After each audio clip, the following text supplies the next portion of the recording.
Hello, everyone, and welcome back to the CanadianGameDevs.com podcast, episode number 175, going live for patrons on February 1st, 2021, February 3rd for everyone else. My name's Stephen, spelled with a PH and an A, so you'd think it's Stephan, but it's actually Stephen. Joining me, of course, the other main dude behind CanadianGameDevs.com, Steve, which is Stephen, PHE, but we say Steve because Stephen and Steve makes it less confusing. Isn't that right, Steve? A little bit, yeah. Game stonk.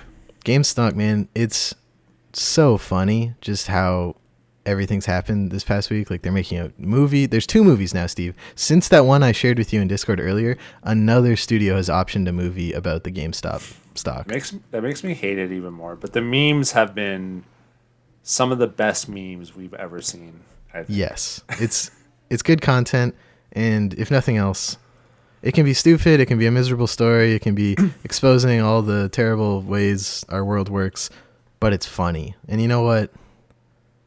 That's what counts. I have no problem with hedge fund millionaires or whatever losing money. And They're not going to lose money. Like, 3 of them have already been bailed out, and the SEC is going to change the rules so poor people can't buy stocks. And like, it's going to just end sadly, but until then, it's funny. Yeah. Yeah. Cash money at CanadianGameDevs.com is officially up, by the way. Yes, we are, in order to be more official in 2021, as we've incorporated, we now have an actual PayPal set up for job postings and patron money. That wasn't just Steve's Gmail.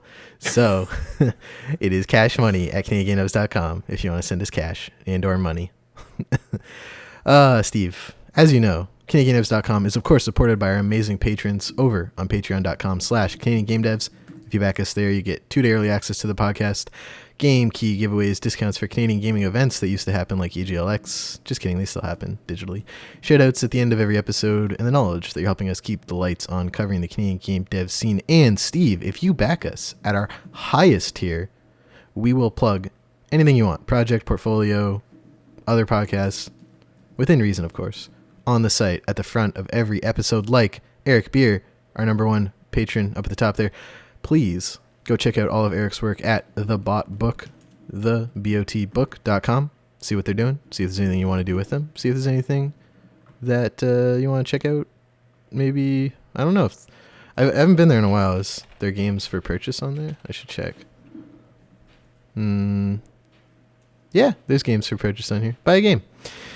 And support our dear patron, Eric. Also, you should support all the Indigenous movements that are ongoing across this land. Land Back Lane is doing a drive right now to get winter supplies for their land defenders camp in Ontario. The Wet'suwet'en are still fighting the oil pipeline that is being railroaded across their land in British Columbia, northern area. And the Micmac out here, despite deciding not to fish this past lobster season because of everyone trying to kill them, is still accepting support to hopefully get their modest fishing livelihood off the ground. And I think you should support them. Buy some of their lobsters too. What else, Steve? You should watch Night of the Indigenous Devs. It's on YouTube. And yeah, that's it for plugs. Mm-hmm. Steve, talk to me about these jobs we're advertising on our site. Yeah, so they're not on the site just yet, but by the time this goes live for everyone, should be. So I'm just pulling up the site. So PopReach, who I believe they look like they're in Vancouver. They're hiring for a few roles. I'm not sure which one specifically they'll want to advertise on the site, but lead artist, customer support representative, senior designer for live games, a DevOps engineer, that one's actually in Toronto, lead programmer in Vancouver, and a user acquisition manager. PopReach, I didn't actually, they look like they do like mobile phone games. West Coast, best coast. There you go. Except for that one Toronto role, I guess. And then Sago Mini here in Toronto is hiring data engineer, senior Unity game developer, senior Unity developer lead, talent acquisition manager, and a Unity game developer. So if you know Unity in games at various levels, there might be a role for you at Sago Mini. So that's sagomini.com. They do child app stuff. And then popreach.com. And it looks like they do mobile games as well. So check those out, but they'll be on the site most likely by the time you're listening to this. But if not, you can just go to popreach.com or sagomini.com. Awesome. Events I want to plug. If you're listening to this, the minute it goes live on Wednesday for everyone, you have 29 minutes. Actually, probably looking at the recording, you have 24 minutes before Game Breakfast Audio Club. If you're a patron listening on Monday, you have 2 days, 12 hours. Oh, I'm just wasting everyone else's time. Anyway, Game Breakfast Audio Club, February 3rd, 9:30 a.m. Check out their Discord. They hang out, talk games, eat their coffee, drink their breakfast. Nope, the reverse of that. Unity Club by Dames Making Games in Toronto is happening February 8th, the Monday.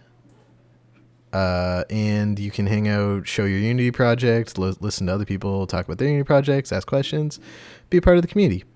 Dirty Rectangles will be back Wednesday, February 10th at 8 p.m. Eastern on twitch.tv/Dirty Rectangles. And if you're not a member of Dames Making Games Toronto, you got time to sign up before their annual general meeting at the end of the month on February 27th. You can check those out, dmg.to.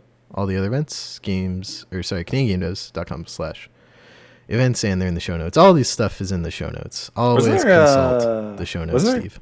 Wasn't there a Game Jam, or did that just happen? Global Game Jam was this past weekend. I put out a call on Twitter for people to share your project with us, and I don't know. I always like seeing what people make, and a bunch of people liked it and retweeted already. So maybe someone will share their Global Game Jam project with us. There were 4 or 5 locations out here in Nova Scotia. I'm in the what's the actual name of it? Atlantic Canada Game Devs is an organization out here that organized a bunch of locations, and yeah, I'm interested to see little things that come out. Usually, like, I go to their site, Global Game Jam, and just like sort by top rated and check them out. It's kind of like an itch.io Game Jam. If you've done one of those, you can like filter by most liked, most commented. I don't know if they pick a winner. It's not competitive. I'm not sure actually, but yeah, interesting. Cool. All right, Steve, I want to start the news with a big one this past week. As a lot of listeners know, Steve and I were incredibly excited about Season, the next project from Scavengers Studio, but reported in GamesIndustry.biz this past week was a pretty scathing and unfortunately all too familiar report of incredibly gross and toxic abuse at the studio. Verified by several current and former developers, and actually when we tweeted about it, I had people DMing us saying like, thanks for talking about this. I haven't been able to talk about it. I know it was going on, and it's cool to see, or it's important to see people standing up for that. So I'm all too comfortable saying I pretty much believe these allegations, and I believe the survivors came forward to talk about the pretty horrific abuse they endured up until very recently too. Like it seems that while leadership was made aware of it in 2019, the abusers stayed in their positions, and it doesn't look like anything changed.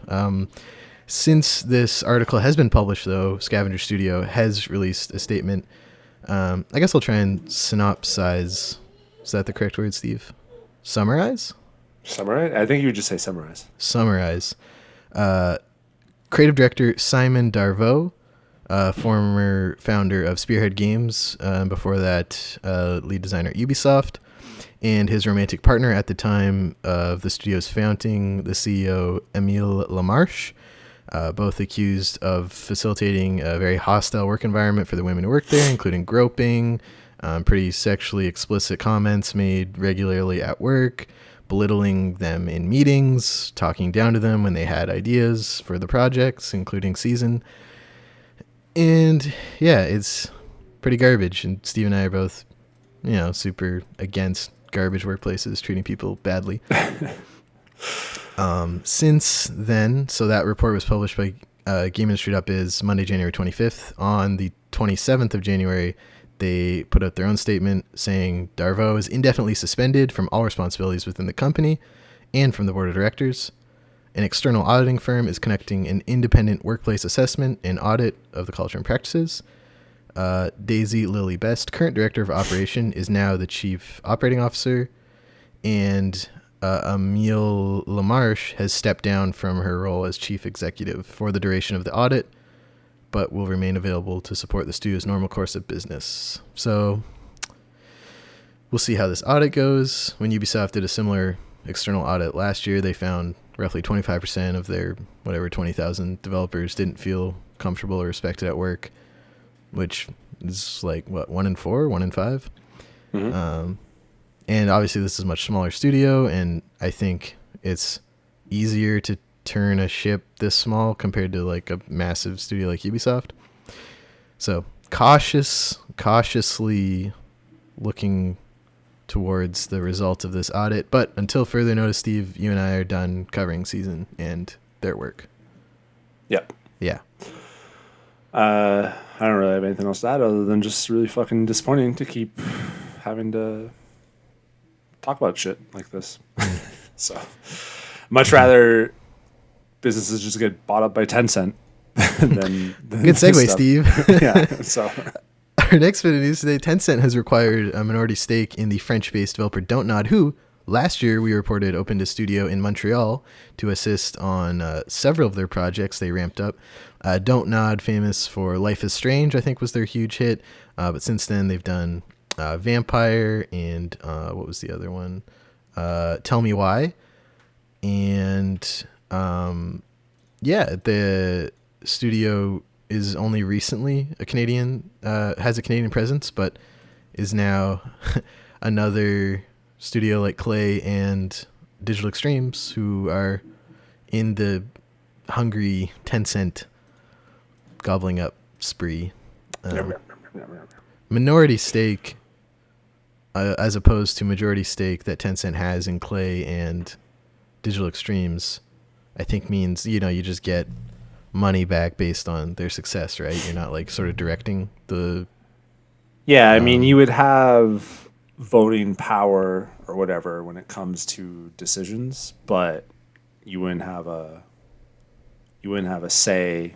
You could it's like a minority government. You can like say what you want to do, but it's really up to like the majority owners to say something. Now, if there's it depends on their structure. If they have, if there is no real kind of person who has 51%, then you got to have a bunch of people who kind of agree and work together. Like if Tencent owns, say, 25%, and then this, one person, like the co-founders own 25%, and then the rest is like kind of divvied up between other board members, then that kind of complicates things. But if there's someone or a group of people or whatever that just control 51% or more, then they basically just listen to Tencent. If they don't like what Tencent's saying, then they're just like, well, fuck you. Here's your money.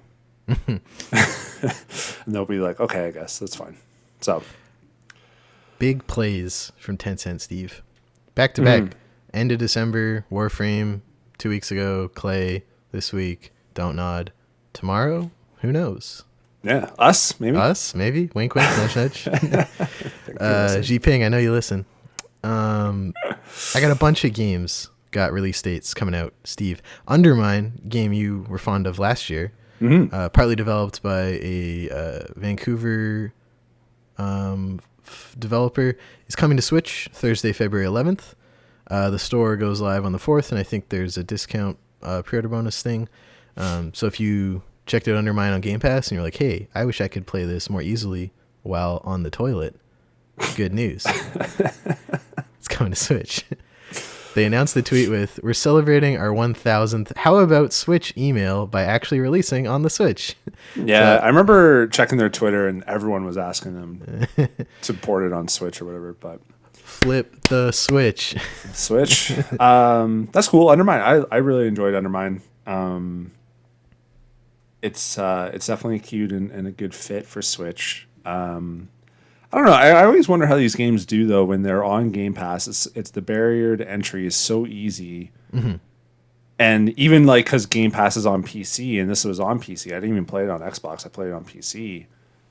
I don't know. I wonder like how it will sell because like it's still on Game Pass. I always wonder that about like like Spiritfarer and all these other games that kind of come out day and date and they're on Game Pass. I wonder like how. I don't know. They must get like.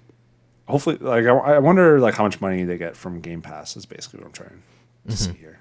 But At least in 2017, 2018, indie devs were pretty transparent that like their game performs significantly better on Switch than other platforms.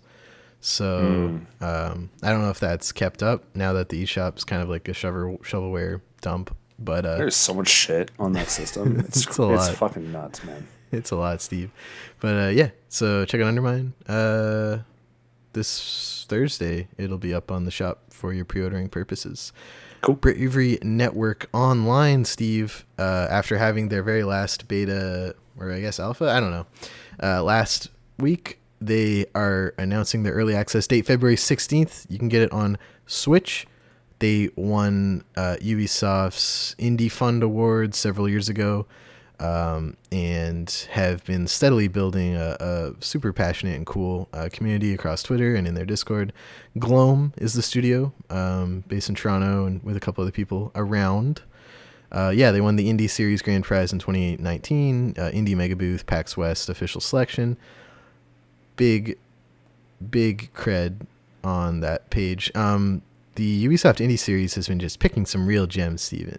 Like the Pico game, Star Renegades, Bravery Network Online. So, yeah, I see that little laurel on the bottom, like, ooh, I want to check this out. It's an online game, Steve, turn-based tactic JRPG. They say they're going early access, so because of having that online PvP component, they'd like to see how it grows and matures over time with back and forth we have with our players. Bravery Network is already a fully playable and deep set of mechanics, but the real fun is going to be with each update and change that comes seeing how players battle with one another. We know the game can't be called fully done without players really pushing the limits of its design. They want to be in early access until February 2022. So a year. A year, yeah. Sorry, did you say it's coming to Switch as well? Ooh, I don't think so. I think just Steam at the moment. Oh, okay. Yeah, I think you're right. I thought I heard you. Maybe I was just confusing myself, but I love the style of this game. It's so cool. Right? It's so cool. Like it man. But I'll cop this, or I'll. This is one of the very first Wishlist This ever. Wait, is it really? If I go back, let me find it, because I remember I think Sebastian was on that episode with Dell, and yeah, we did this on Wishlist This, November 24th, 2019. November 20th, really? Yeah, way back. It was like the first one. No, that was the first official Wishlist This. Was it really? Yeah. Oh, this was it. Full year and 2 months later from when I made you put it to your wish list.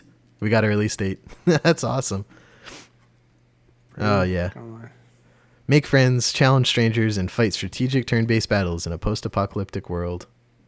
I don't know if I was on that show because I don't have it on my wish list. I just added it. No way. That means it must have been Dell and Sebastian with me, which is why it's not on your wish list. Did you say you just added it? I just added it. Okay. You know what that means. Brilliant. I'll be interested to see how much it is. How much money? Yeah. Because the thing, I guess just with like early access, like when you buy a game that's released, now obviously there's exceptions to this. Mm-hmm. You're like, this is the full product, like you're getting. So you know, like typically how much game there is in there. Obviously, there's games that are like 2 hours long that you didn't know or whatever. But with early access, I guess there's not like a. I just want to know how much stuff is in here on February 16th versus, because a year seems like a long time. I feel like it's usually a bit shorter, but I guess it's kind of. I guess there's just not really rules around the early access. They're just like, all right, this game is now out in early access, and there's no like. It's not like Steam says, okay, you have 4 months, 6 months, 8 months. They're just like, okay, whatever you think your fans will want. Yeah, Fortnite came to consoles when it was still early access on PC, and everyone's like, is this early access on consoles? And they're like, Yeah. like, whatever, it's Fortnite. There's no rules. Yeah. So I'm excited to pick this up. I would need to look into it. I just want to see like how much there is. But you know, Steam, I don't really play that many Steam games, No. but I still am excited for this. This is looking good. You know what the Steam page has too, Steven? As gifts. Has GIFs. Well, actually, it has a GIF as well. Motherfucking GIF, Steve. Good stuff. Another bit of news, Steve. The game I've been working on, Sentience, we decided to go early access. There you go. It's coming out February 25th on Steam. We're doing the big, what's that big Steam event this week? You know how they do like the demo weeks? Oh, yeah. That's one really of know. those. I should know. I'm not doing the marketing stuff anymore. That's fair. That event is running this week, and there'll be a bunch of demos up. A bunch of other games are doing it. Echo Generation's bringing their demo back and such. So we're putting up our super polished first 2-level demo for Sentience. Not testing the multiplayer yet because we're still working on some stuff there, but you'll be able to play versus the AI. And I'll be tweeting about that because, I got people to try it. Let me know what you think. And yeah, so we're excited about that. I'm super nervous, Steve. That it's coming in hot. It's a lot of work, and games are hard. Games are hard. I'm excited for you though. February 25th. February 25th, early access. Are you going to stream it? You should stream it. I should, yeah. I should stream it. Oh, there you go. I've played way too much of this demo, Steve. Maybe I'll stream it then. Yeah. I don't want to see what you think, actually. What, yeah, we'll what get day it of the on, week is the 25th? Thursday? Okay, we'll try. We could do a Thursday stream. Book it. Well, I was just seeing what day of the week February 25th is. Oh, you could play the demo this weekend on stream. Oh, really? Yeah, during the event this week. Oh, that's what. Oh, sorry. That's the AI thing. It's February 25th. Yeah. February 25th is the day it launches in early access, and we're doing a demo this week as part of the Steam winter game festival. Game festival, that's what it's called. On February 25th, will it have online? Yes, that's when it's online. online. Okay, I see. Okay, I got a little confused there. I'm good now. Okay, I'm good. Well, I'll get you to play it on stream and hang out and see what you think. All right, let's do it. We'll work around that. We'll stream. Last bit of news this week, Steve. Ending on a higher note than we started, EA has opened a new Vancouver studio to develop Skate 4. The studio is being led by Microsoft's Xbox Live leader, Daniel McCulloch. What's it called? Full Circle is the name of the studio. They've brought back the former creative leads on Skate, Darren Chung and Cuz Perry, who will be working on Skate 4. EA is now hiring for several positions, but they didn't pay us, so I'm not going to plug those. This is the third EA studio they've opened in Vancouver in recent years. EA Vancouver to do NHL, EA Respawn Vancouver to do Apex, and now Full Circle to do Skate 4. So, yeah, West Coast, Best Coast, Steve. You say that as a member of the... Well, East Coast, Beast Coast. West Coast, Best Coast.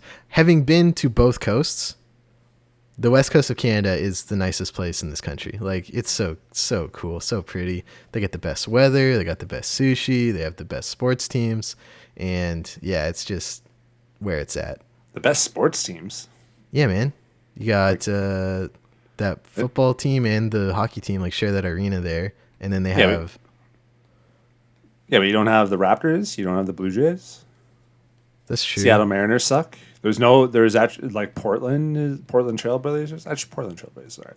Anyways, the point is Vancouver is pretty sweet. Did you play Skate? No, Skate 3. I'm reading the Mobile Syrups article here. Skate 3 launched in 2010. So hey, you were a wee lad. 2010 was 13, grade 8. Depending on when in the year, it was either grade 9 or grade 8. I never played any of them. My roommates did. I forget which one we had, on Xbox. We had one of them, and so I watched a decent amount, but I never actually played it. It looked too frustrating. I liked the Tony Hawk because it wasn't arcadey style, right? It was more quote unquote realistic, right? Yeah. Yeah. So I liked the Tony Hawk arcadey style, but even by that point, Tony Hawk was kind of done with. Mm-hmm. But they just did the remaster not too long ago. Skate 4. This thing just got announced in general over the summer, so it's probably still 3 or 4 years away. I gotta imagine. Oh, probably. It's weird because a lot of studios, and I recently learned movie studios do this too, which is why you get movies releasing the same year that are very similar. Justice League, Avengers, and the Prestige and the Illusionist, stuff like that. Game studios do that a lot too. Like they try and figure out what other studios are working on so they can open or release something similar to that around the same time and sort of like ride the coattails of its success or be the one that like wins out.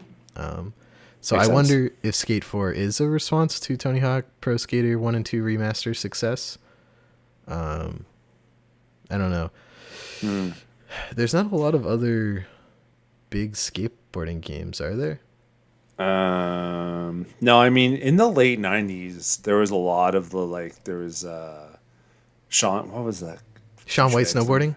Yeah, the snowboarding. And there was even like an Xbox snowboarding. There was SSX. So there was a lot of snowboarding games. 1080? I played 1080 on the 1080 snowboarding was great. And then there was even like a surfing one, I remember. There was the BMX. There was a bunch of BMX ones. X Games were blowing up, right?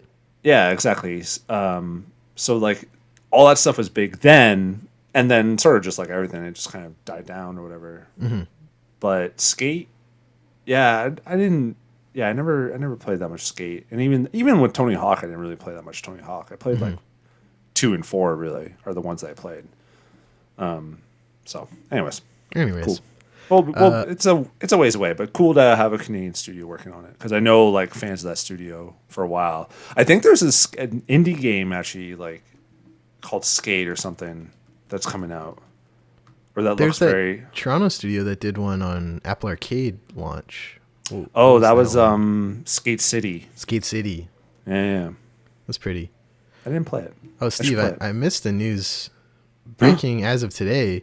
But Stadia announced they're closing their Montreal studio. That's right. 150 developers are getting laid off. So maybe I will plug those EA jobs in Vancouver if you're listening to this and Stadia just laid you off. New studio in Vancouver.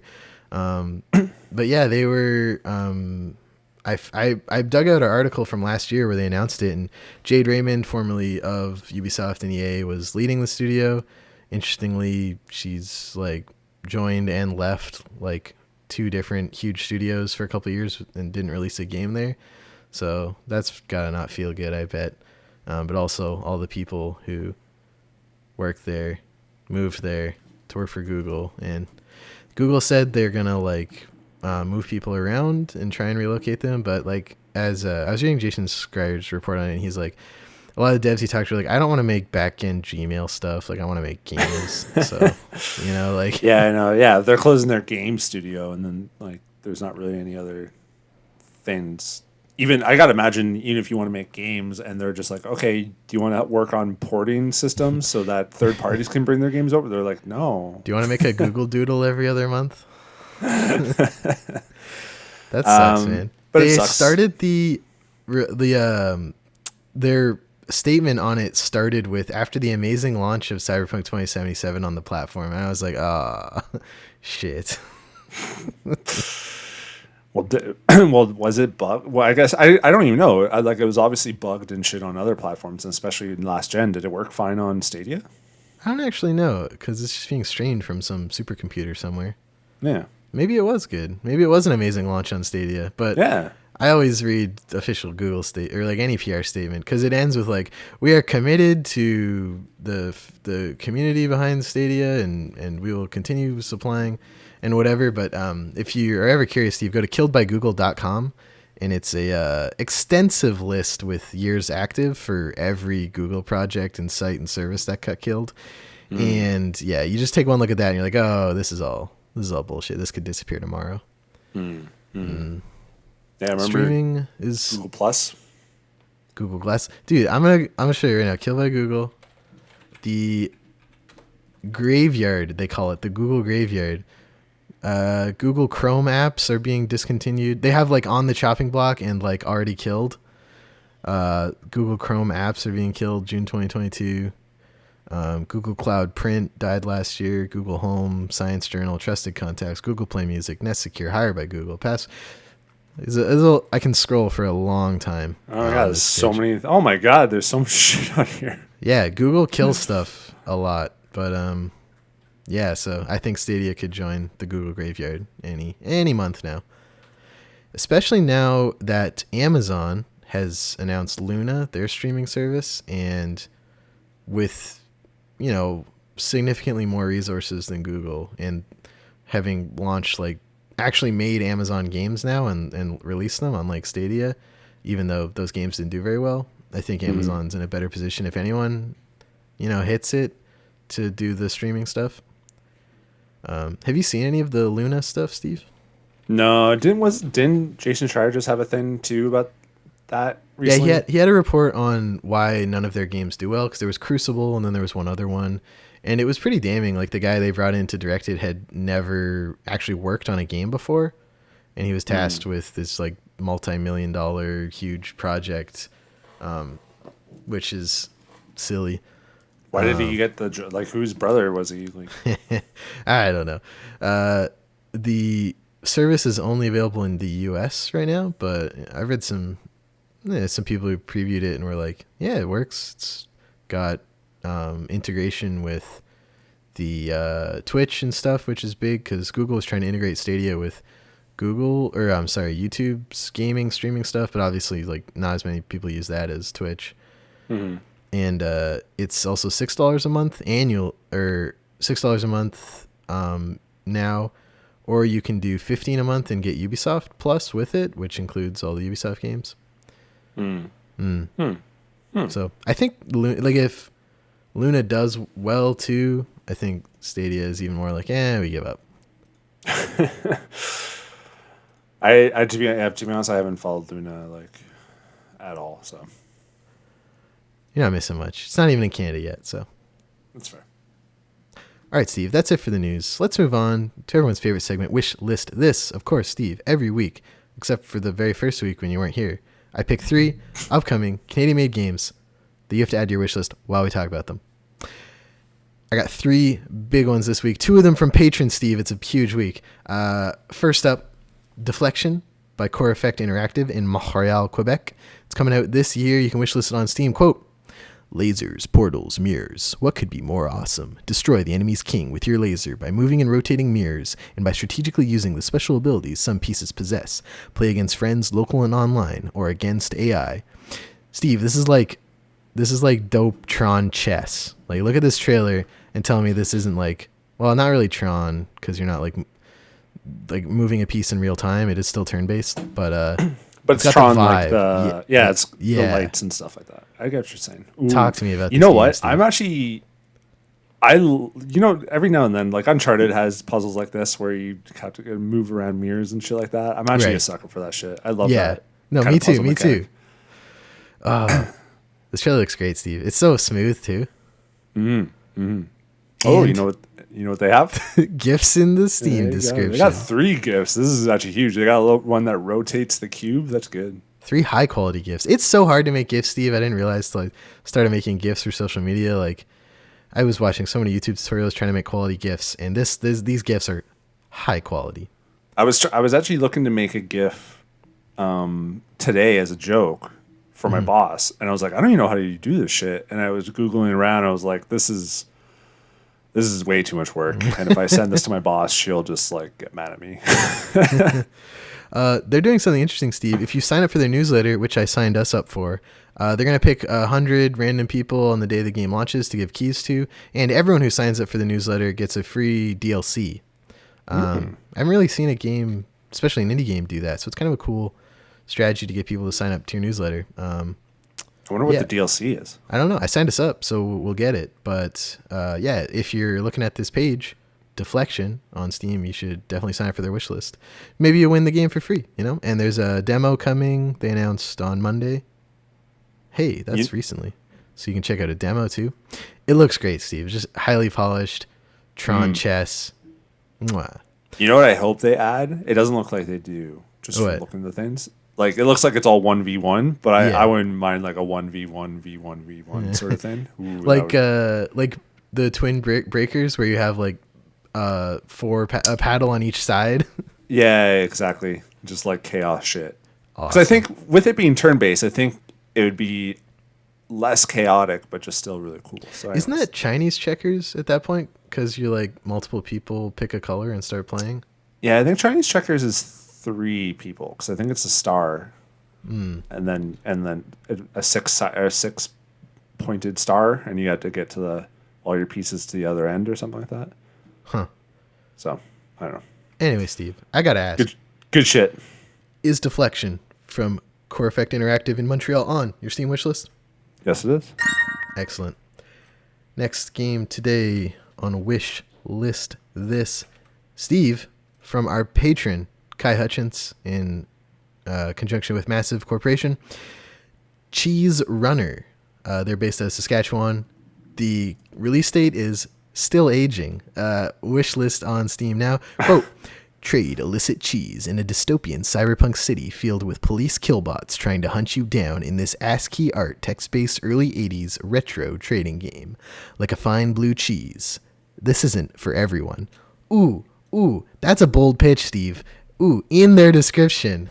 Did you ever play any kind of like ASCII games like Dwarf Fortress or Rogue, or those are the only two? No, the only time I ever used this is like, and I just saw a tweet about this where it's like, this is what GameFAQs like maps and stuff and FAQs used to be. Yeah, you're right. The text when they always do like ASCII art at the top of a GameFAQ guide. Yeah, or if they're trying to show you like a map of where something was. I saw a tweet about it where it's like GameFAQs like facts used to be like, and then it showed like just like a 2D map of where like an item was or something. It made me chuckle. This is really the only time I've ever seen that. I used to see it like it used to be on MSN Messenger like a long time ago. You would see that shit, and there'd be like bots where you can spam your friends with a bunch of shit. That's awesome. Just like basically spam your friends with like ASCII like penises and stuff. I saw Shrek like today in one of the Discords I was in. Yeah, so that's cool. I've never played a game like that, so that's pretty sweet. Actually, I'm looking at it. It looks pretty sweet. I want to see this game in action, though. You know? I want to read the system requirements to you. Minimum spec. There's no max recommended specs. Minimum specs. Windows 7 processor. Yes. Graphics, barely. Additional notes, any XP or newer machine should run a That's a processor. Yes. I mean, graphics, really, it's just like barely. Can you run Notepad? Yeah, essentially, if you could run Notepad, which I guess computers in the 80s, really, that's all they did. I love how it has mature content description too, or brief text descriptions of NPC implied drug use and stuff. This is good shit. This makes me chuckle. It's a very witty Steam page, I will say. Yeah, I like it. I just want to, because there's no I don't even know how this game plays. Right? There's no trailers, no GIFs or whatever. Mm-hmm. I am intrigued by everything they're offering. You want to see it in action? Yeah, but I mean, it's release date still aging, so it's not like it's coming out tomorrow. Right? Like a fine blue cheese. This isn't for everyone. My dad likes blue cheese, and it's gross. Dad, I know you listen to this on 2x speed. You're a freak, and you should play Cheese Runner on your Mac. What's wrong with it? I don't mind. I don't mind blue cheese. You're a freak too, Steve, and you should also play Cheese Runner. I will eventually. Maybe it is. I have to ask Steve: is Cheese Runner from Kai Hutchins, our lovely patron and the Massive Corporation in Saskatchewan, on your Steam wish list? Yes, it is. Ba-da-ding. Lastly today, Steve, big one, long time coming. I've been bothering him. He's been working on it. Bombing! ! By another one of our awesome patrons, Devin Wiersma in Toronto, Ontario, releasing when it's ready. You can wishlist it on Steam. Quote, Bombing! ! Is a creative graffiti sandbox where every inch of the environment can be painted. Been following Devin's development on Twitter for this game for a long time, back when it was like super basic. Just like a gray wall with like paint, and he's like, I don't know what this is, I'm messing around with this, and I was like, oh, that looks cool. And as it got more and more polished, I would bother him from our Twitter, like, Steam page, side eyes, and finally it's out here, able to be wishlist. No gifts, that's fine. You go to Devin's Twitter for gifts. Or I guess they're more like movies. Let me plug his Twitter just so everyone, at Devin_Wiersma, WIERSMA. See lots of lovely gifts. Are they gifts? They're videos. They're mostly videos. Anyway, what do you think, Steve? It's pretty sweet. Devin is a longtime friend. He used to do reviews for the site way back in the day and you can still find them if you're smart enough. But it's an ARG. Yeah. But this looks pretty sweet. Sandboxes are always good, and I like the idea of just kind of going in, fucking around, and just seeing what you can do. And I'm a little proud of Devin there. Nice job, Devin. Have you seen Devin's like actual street art in Toronto? No. Oh, I think this is inspired by like he just actually likes doing cool public street art. So to be perfectly honest, like 90% of the time I see Devin tweet, I think of a way to just chirp him and bug him. He added Steam achievements just for weirdos like you, he said, Steve. I know. I can't wait. I'm 100. Devin, I'm telling you right now, I'm 100% your game. So. That's awesome. It's on the record, so I will hold Steve to that. Yeah. I gotta ask Steve, is bombing a graffiti sandbox on your Steam wish list? Yes, it is. Excellent. And that is it for Wishlist this week. If you want us to talk about your game, I want to talk about your game, Steve wants to talk about your game, please send it to us, contact@canadiangamedevs.com, tweet at us @CanadianGameDevs. Get in front of us. We will talk about it. Do we talk about anything interesting on Discord this week, Steve? Nothing that we kind of already talked about, because we did talk about the Scavengers Studio stuff. That was big. Yeah. I don't know. I think we even talked about Tencent again as well. We did talk about Tencent again. Regina Game Dev on our Discord was much more distraught about the Chinese ownership of Canadian studios. I think as someone in the business community in Saskatchewan, they were like, God damn it, like the Canadian studios left and right just becoming a little less Canadian, you know? Yeah. Plus, and then the GameStonk kind of took over. Oh yeah, GameStonk. Well. The downgrade conversation of it today, I don't know if you were there for that, but we were talking about Crobat, whose whole YouTube shtick is just comparing like E3 and press demos of games to the exact same point in that game in the final product. And with some criticism there that it's cherry picked. I mean, yeah, it's cherry picked. I think it's a very effective. They're very effective videos, and the channel recently came out of hibernation to do a Cyberpunk video, which was very funny. It like there's some artistry in the way Crobat does like the timing of things, like putting something the game director's saying on stage like right over footage, and like it's really good. It's really impactful. And yeah, 3Creen, someone who works on a lot of these big AAA games, is very much like, well, yeah, it's 2 to 3 years from the first E3 demo. So, you know, it's gotta change as the game gets developed. I totally get that. But I also wanted to make the point that like some studios I trust more when I see a demo. Like when I saw the Uncharted 4 demo at E3 and the controller died and he kind of like glitched out during one of the climbing sections, I was like, oh, this is actually running on something. Like this is functioning in real time in a way. When I watch the Ubisoft Directs or the E3 or Bethesda or any of those, where I'm like, this is probably all pre-rendered, pre-recorded, heavily choreographed, and Cropcat's one video is super good at that, showing that contrast of what they promise versus what they deliver. And you said like both of us. You remember that Ellie gameplay reveal from like 2 years ago? Yeah. Of Last of Us 2. When she's like sliding under the car, shooting feet. And I remember watching that. I had a room full of people. We were all watching E3 together. I was like, no way it looks like that. And I went back and watched that gameplay reveal once I beat that level in The Last of Us Part 2. And I was like, yo, it looked like that. Yeah. I remember because you could slide between, it was like 2 like DVD cases or 2 DVD stands or something like that. Mm-hmm. Trying to get away from people, and I remember just being like, no, like no way. And sure enough, like there's plenty of moments in that game where you can just like kind of slide. It's not like a loading, or it's just like you could slide underneath broken walls or between cars, between bookcases or whatever, and yeah, like rolling under the truck and shooting at the feed, and then like checking underneath the truck or whatever. Like, I mean, some studios are just better than others is when you get down to it. Like the Ubisoft, like all the ones that we kind of talk about where it's like very different from before and after are kind of coming from the same studios. And then you mentioned Uncharted 4 and Last of Us, so that's the same studio. So some are just kind of, I guess, more scripted and whatnot, like than others. And I don't think there's necessarily anything wrong with it. You know, like I know it's just marketing and trying to sell and stuff like that, but I feel like you could do a lot by just saying like, this is in development. Things could change.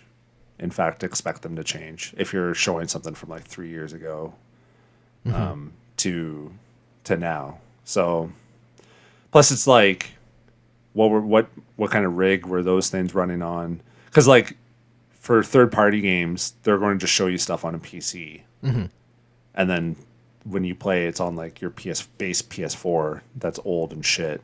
Like Cyberpunk. Whereas Uncharted, like Naughty Dog stuff. That's true, because Naughty Dog makes one single system. version of the game. Yeah, like they obviously develop it on computer, but like they have to fit it onto a PS4 no matter what. Like they're not putting this thing on Steam, so like they have to have it running on a PS4. So they're going to show you the PS4 version. And Ubisoft's like, this new Assassin's Creed's on PS4, PS5, Xbox One, Xbox Series X, PC, streaming on Switch in Japan, and like it has to hit all of those, and that's where it takes a hit. Yeah. So I mean, just whenever you watch this stuff, it's always just be careful not to get too hyped or too excited, or just trust it, and I don't know, whatever. The product that you purchase is like what matters. It doesn't really matter. Like if. I guess how many times has it been better as well? When you watch something and then like it's actually like been improved. I don't know if that's ever really happened. So trying to think.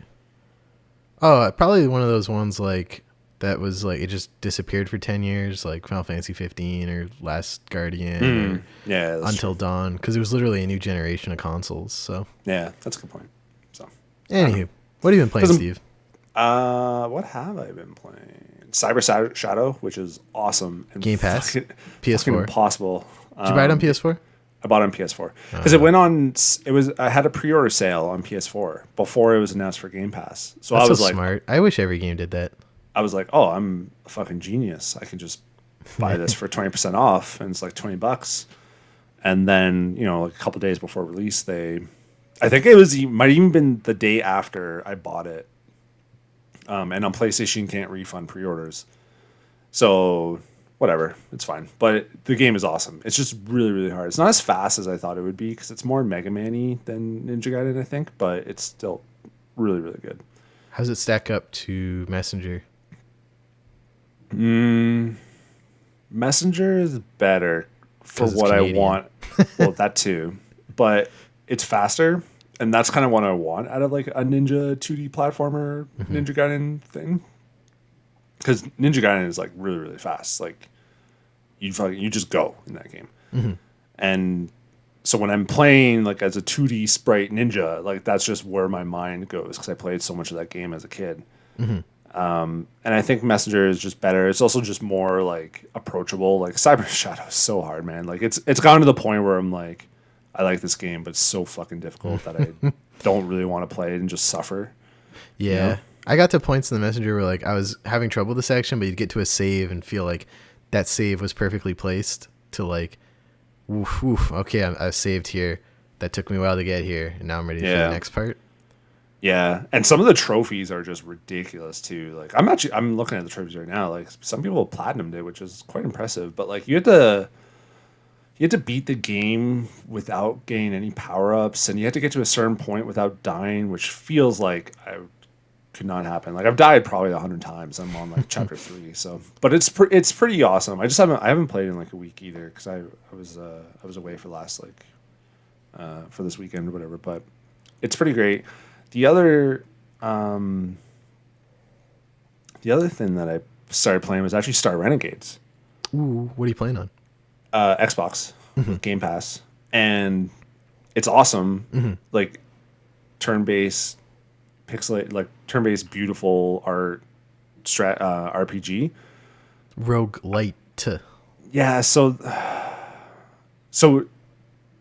I died. I got to the point where I died, and I was like, fuck, I wish this wasn't a roguelite. Like I wish this was just like a 10-hour, because the story is pretty cool. Basically, it's like in the future, there's like a behemoth monster that's just going to come and destroy everything, and then you send like a robot into the pass to basically be like, yo, fucking prepare for this. And then when you die, it's like, okay, just send it to the next one.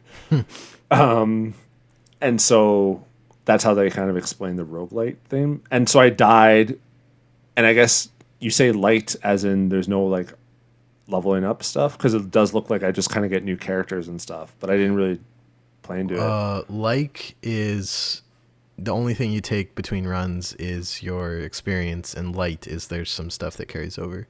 So I haven't I haven't played the next round, because honestly, when I played it, I was just like, that was so good, and I wish it wasn't.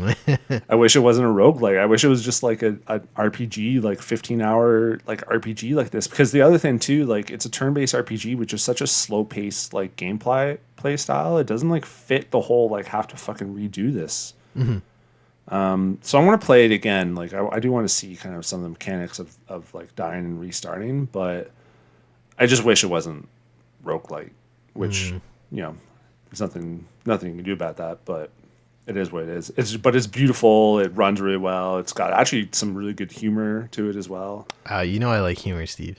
The like the battling mechanic is like really well done too. Like there's a lot of strategy in it, even early on. So it's pretty sweet. My only complaint is just the genre, I guess, that it takes in. And then I did start playing the medium. Oh yeah, you were really hyped about that one. Another Game Pass pick. I was so happy that it was a Resident Evil style like camera. But then the whole thing is like you're a medium. You can talk to dead people. Oh, I just got that. Yeah, I didn't get it either actually until like I started playing it. I was just like, oh, right. Whoops. Because she knows her powers or whatever. Right. And the first person you kind of talk to is your dead foster dad, which I don't know, is trigger the right word? Like it just sparks emotions in me that I don't feel like dealing with. So so I played it, and I was like, oh, motherfucker. And Heather was just like, why? What's wrong? I'm like, you talk to your fucking dead dad in this game. She's like, oh, sorry. And I'm like, and I turned it off. I was like, I don't want to. You gotta know your limit. Play with it. Yeah. And then I went on to Reddit, and I was just like, how much of your dead dad do you talk to in this game? Like, is it just the start, or is he like guiding? Because I don't really know much about this game. I was like, is he guiding you through the game or some shit? And people were like, oh, it's just like, that's just the first kind of tutorial spirit thing that you talk to. So I'm going to get through it, but I was just like, get Heather to get through it. Yeah, maybe. I mean, it's not like I break down crying when I play it. I'm just like, oh, fuck, I don't want to.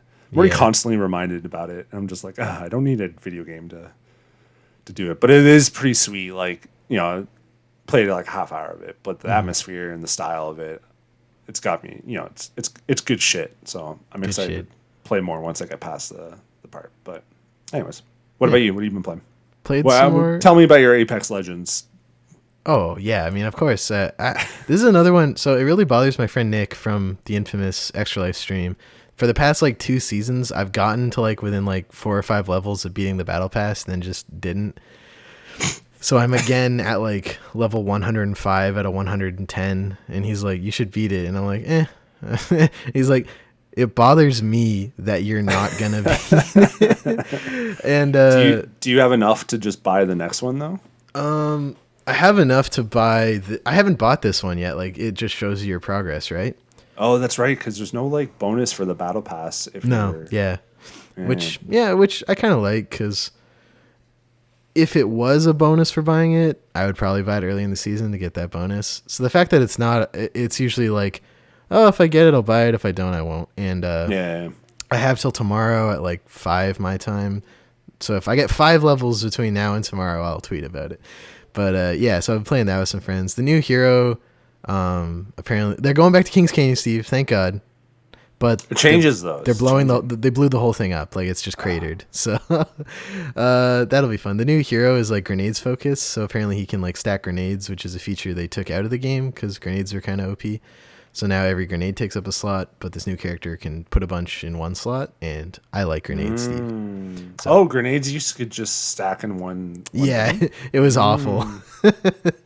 I loved it. And so that essentially is bringing that back, which I like. That goes live February 2nd. So maybe I should stream that. We can stream a couple games. Sure. But yeah, I've still been playing Horizon, which, speaking of games I wish were a different genre. So I don't like RPGs. Anytime I have enough skill points, I just go to the skill menu. I don't read anything because you get them all by the end. So I'm doing them like one row at a time, left to right. And like, I don't care. If there was one button I could open this and just like craft everything that's at 0 out of whatever, scrap all the stuff that's scrappable, and upgrade any pouches I can upgrade, and buy any skill points I can upgrade. I hit one button and do all that, I would, because I just hate that. And the other thing I hate is, like, as I mentioned last week, the arbitrary numbers. Like, there's no visual difference between one of the robots in a level 15 mission that one hits me and that same robot at the beginning of the game I took out really easily. There's no visual difference. Yeah. I just kept getting one hit, and I was like, what's going on? And I opened the thing, and it's like, recommended level 15, and I'm level 10 or whatever. I'm like, oh, so literally just like I can't progress until I go do busy work to upgrade my number to the next number, and I hate that. So are you just beelining it from story mission to story mission? Like, you're not doing I was kind of doing, like, as I naturally like found something along my way, like I would talk to somebody and they would like, hey, do this for me. Like, okay, cool. But like on my way to the next mission, like I don't do that thing a lot of people I talk to who play these kind of games do, where like I 100% area before moving on. Like, I kind of just like go through the flow of the story, and I get to the story mission, and then as I'm making my way to the other story mission, if like something comes up, because a lot of times in open world games, like they will script stuff to like happen on your way to like lead you off, and I do like that because it kind of feels natural. But I don't like seek out every mission in an area. But just through the course of doing that, I reached like the hard gate of like, you need to go away from this story mission and do busy work and come back. Yeah, I can't remember how I played it, but like because I don't remember hitting those gates. You know, like, what would you play on? I'm playing on hard. Oh, I probably didn't play it on hard. Okay, because hard for the first like. Is there a trophy for playing on hard? No, I just like, and it was perfect for the first several hours until I hit that first mission where you got to leave the valley, and like it's not hard in that I'm struggling with missions at my level. It's just hard in that any mission that's not my level, everything just one hits me. Yeah. Which just really doesn't feel good. So maybe it's on me to like drop it to normal, and then it'll probably be more forgiving when I just want to go at my pace through the story. Yeah. No, that's fair. That's fair. But I don't know. Because on hard, all the missions that are my level are like perfect. Like I die once or twice and I feel a good challenge. Mm-hmm. But yeah, I'm going to beat Horizon. And you get platinum. It's pretty easy platinum, yeah. I found a lot of glitches, which is weird too. Like, yeah, I've seen your tweet, like shit going on in the background. That one was so funny. Like for that whole conversation, there's just like all the other Braves around you are like fighting this huge sawtooth, and you're just talking to these people. And then as soon as the conversation ends, it just kills me. And then I've had another one where like I did a quest out of order. Like I stumbled across this encampment, cleared it, and then found a guy whose quest was like, come with me and we'll clear this encampment. And we got there. And then he was like, all right, do you want me to go with you, or do you want to go in by yourself? And I look over and it's like cleared, and I still have to choose the option for like, I guess I'll go by myself. And he's like, okay, I'll wait here. And I finish it and just sort of look over and look back at him, and the exclamation points there again. And I click again. He's like, wow, you did a great job. And I was like, thank you. I know. And then I ended that conversation and he just vanished like on the spot. And I was like, that's weird. So there's a lot of finicky things. Did you play Fallout 3? Yeah, I did play Fallout 3. So in that game, for people who didn't play, you're trying to find your dad. And my friend, I guess back in the day, before they patched it, you could actually find your dad like way earlier than the story. So like my friend ignored the story and was just always roaming around, and then just finds his dad and just skipped like literally half the game's missions and just like started from the mission you would get when you first find your dad, and you're just like, okay. Whoa. Steve, I got every achievement in Fallout 3 on 360, including all the DLC. That was probably one of my hardest game completes in my life. That's not bad. It's like 1,700 gamer score or whatever. Anyway, that's what I've been playing. If you want to play Apex with me. Oh, Aaron, if you're listening, Divinity Original Sin 2 is on my my scratch poster, so I installed it. Yeah, I would like to play it with somebody. Also, if anyone listening to this... Are you playing that on... Do you have it on PS4 or on... I had it free through Epic, I think. Okay. And Final Fantasy 14, the online one, I downloaded too because that's on my poster. I'm gonna have like a console game on the go and one of those like bullshit PC games on the go that I can like bounce back and forth between. And that's how I think I'm gonna clear this poster, Steve. Man, so how much of Final Fantasy 14 are you going to play before you're like confident in scratching it? Because even if you go try to beat the game, like that would still be like, I'm sure 5 days, like 100 hours. For online games like that and Destiny 2 and some other ones, I want to go like launch content. Like what was even Final Fantasy 14 launch content would take you like 500 hours, I'm sure. Like was it a lot? Yeah, it's an MMO. Those Destiny games are huge. 2 allegedly wasn't that one. I beat Destiny 1 when it came out on PS4, so I don't know. We'll see. I'm setting to like I can play enough of the game to get the gist of it, Steve. I want to roll credits if credits are rollable. If you play 14 on PS4, I'll play with you. Is it on PS4? Yeah. Oh, we should just play it then. Because I have it. Like, I played it back in the day, and I probably put a solid, like, 15, 20 hours into it and did not get very far in the story. Jeez. Maybe I'm not finishing this poster this year. Wait, hold on. There's actually a gold trophy. Okay, the platinum it will take you 900 hours. But that's no way. Complete the main story. That's all I really want to do. It's I mean, completing the main story is a trophy that has 41% completion, so maybe it's not super far. Huh. Because if I could, I would. Well, wait, to say, how long to beat? If Aaron and anyone else wants to play Divinity with me, and it's not super annoying playing with someone who's new, or else I will play a little with Steve. That's what I'll be playing soon. And we should stream some of the new Apex season tomorrow, and I'm streaming Nuts before Friday, Steve. Oh, that's right. We got our Final Fantasy 14 on how long to beat single player, 119 to 1,286 hours. So no, never mind. Steve is going to check out Nuts on Switch. I'm going to check it out on Steam, stream it a bit. Launches Friday on Steam and Switch. Hybroxia 2 is also launching pretty soon. Steve's going to check it out on Switch, report back with impressions. And yeah, that'll be our played by next week goal. Mm-hmm. Wow, I almost choked on my own spit. Oh, yeah. That's That's it for episode number 175 of the CanadianGameDevs.com podcast. Thank you so much for listening. If you want to help us keep the site running, covering the Canadian Game Dev scene, you can send us money at CashMoney@CanadianGameDevs.com. Or it's much easier, just go to our Patreon, patreon.com/CanadianGameDevs. You can back us there to get early access to the show, a special channel on our Discord. And if you back us at $5 a month or higher at the credited tier, we'll put your name at the end of every episode, like these lovely folks. Thank you so much. Aaron McLeod, Canuck played David Winter, David Nagy, oh my gosh, I did the E from Elizabeth Avery and the E from Eric Beer, and I just swapped them. Eric Beer and Elizabeth Avery, Hanel, Jean Leggett, Jeff Shepstone, Jeffrey Canham, Kai Hutchins, Wishlist Cheese, I missed it. Wishlist Cheese Runner, Nicholas A. Zorko, Nav from the Academy of Games, Pixelnuts_Alex, Sean Hayden, and Stacy H. If you want to leave us a review on Apple Podcasts, we'd really appreciate it. Just scroll down a little bit, give us a star, leave a little review. If you're not on Apple, hit us up, contact@CanadianGameDevs.com. Hop in our Discord, hang out, give us your feedback. We'd love to talk to you. Give us more than a star, though. Give us at least 2 stars. Few stars. Handful. At least 2. Sank stars for our Quebec listeners, because there's so many. Yeah, that's it. Thanks, Steve. Next week we will be recording, I assume, on Saturday because of the Super Bowl. Yeah. Oh yeah. Who do you pick so we can have it on record again and you can be wrong? You can be wrong. Oh man. Never put out Tom Brady. I feel like it's Tom Brady.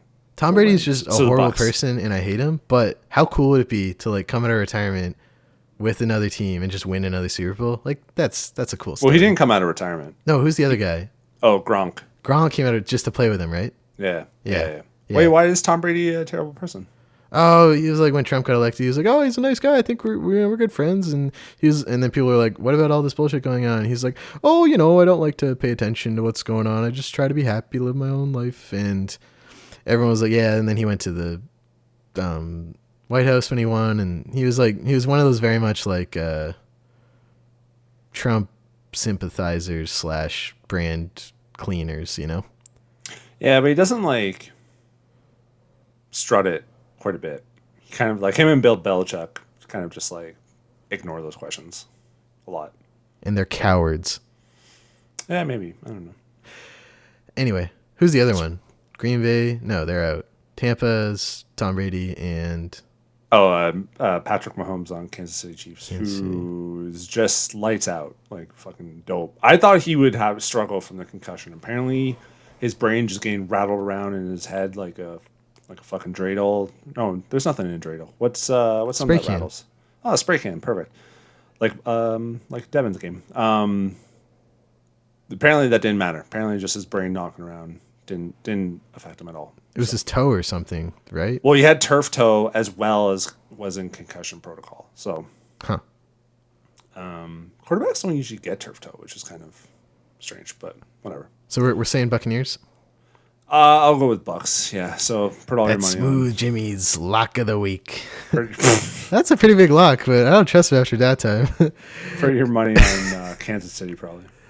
That's Joe's shoe-in of the week. Oh, they both make great points. Lisa, who do you like?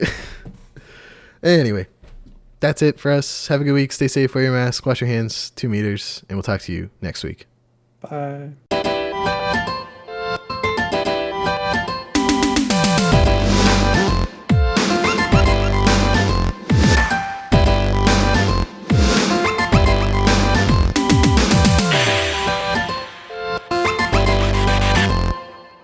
Yeah, didn't they like harass Galileo when he? Yeah, they tried to like try him or something. It was like that episode of The Simpsons where Lisa's fighting I'm telling evolution. You people, the Earth revolves around the sun.